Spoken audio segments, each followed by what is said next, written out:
Hello, ceramics. So this is where it gets a little bit tricky when we start making our studios, and I'm not quite sure what materials everyone has access to. So I'm going to show you a few ways to kind of get around a few problems with making your paper bowls.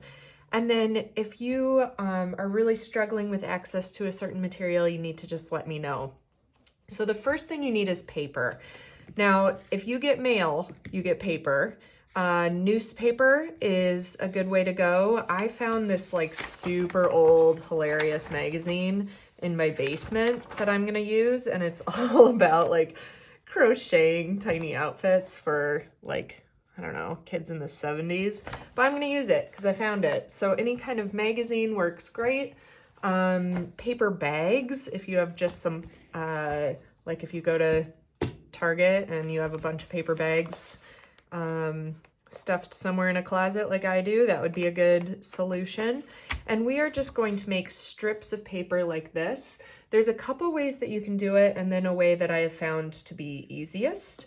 The first way is just to cut strips, and if I were to cut strips, I think it would be a little bit difficult to get them the same thickness all the way across without measuring. You could use a ruler, just put a ruler down and then cut your strips this way. I would leave the magazine bound and try to cut through multiple papers at the same time. But honestly, that sounds a little bit more difficult than the solution that I found, but you are welcome to cut strips. They just need to be the same thickness, which I think is the tricky part. The way that I would recommend is to tear out a piece of paper. Think about the longest strip that you can make, and actually the longest point is from corner to corner, and so I'm gonna roll it at an angle. And what I found really helpful to use is a marker or some kind of thick cylindrical object. I think a paper towel roll is maybe a little too thick, but any kind of like, I don't know, a marker, I can't think of other objects you could use. But what that does is when I put it in the corner and I use that to roll up from side to side, now you see I have the longest strip possible out of this paper. I roll it all the way up tight.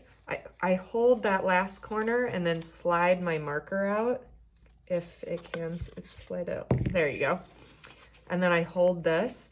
Now what I do is while I'm holding it, take that marker and press so that it's flat.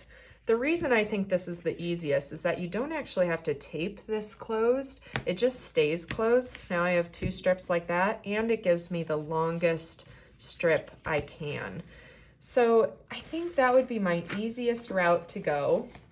Obviously, if your materials are limiting you to a different kind of system, you might have to think about whether you need to cut strips or roll and squish like I did.